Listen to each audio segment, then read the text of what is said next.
When working with tiles, sometimes it's difficult to remember which object belongs to which object. So for instance, the key, if you notice by default, with the default set, you'll see that the key has a line showing the connection between the two, which is very useful because if you have two doors with similar keys, it can be quite confusing coming back to a level even just a day later and not knowing which key is supposed to go to which door.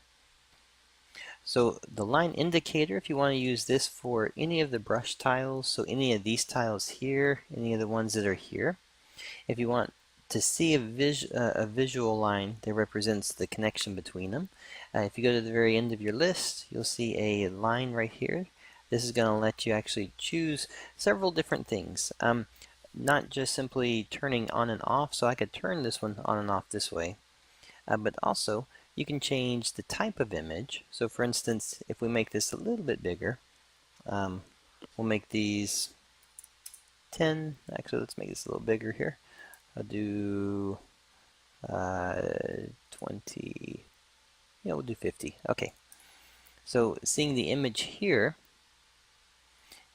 now I'll just go through these so you can see them. Each of these can actually be a different type of image, and it's just simply to give you a representation of what's connecting or why it's connecting visually so that you can just identify it quicker.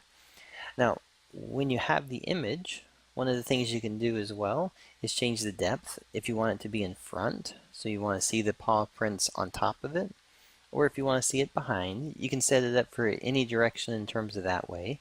The color is just simply whatever color you choose to have for it. And again, this is just developer side. It's just so you can see the connection points between them. There's an animation option, the speed, left and right. So if I go for the speed this way, it's going to go there. If I go this direction, it'll go back this way. All right.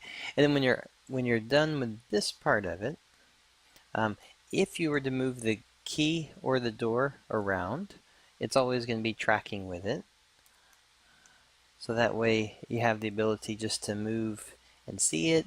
And then at the same time, any other keys that you actually set with this one are going to come up with the same piece. So you can have single or multi all pointing to the same element there.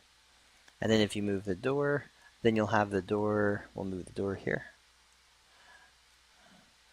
And then the door itself, then you can see it moving and all of them moving with it. So there you go. Just one way to help you be able to track which door, which items have which elements to it. And whether you have this on at start or not doesn't matter. The good part is that if you were to bring in an object, we'll just say for instance the block, I might have a block and have put inside the scene at some point. Maybe we connected the player up with it. So we'll go back to the block here. So the player and this object are connected, but I may be over here with player and not knowing what it is. And that's the part where if you have them showing, great. If you don't have them showing, then just go to the object that's in question and go down to the spot where it's at here. So if you were to enable it, and we'll just do a yellow on it, then we'll know based on that one, we know that, okay, this is the one that's connected. Alright, so hopefully this will help with some of the design elements and keeping track of all the tiles that are in the scene. And this is kind of a first step into tracking it. We'll continue to track with more information and things that'll carry around the objects as well.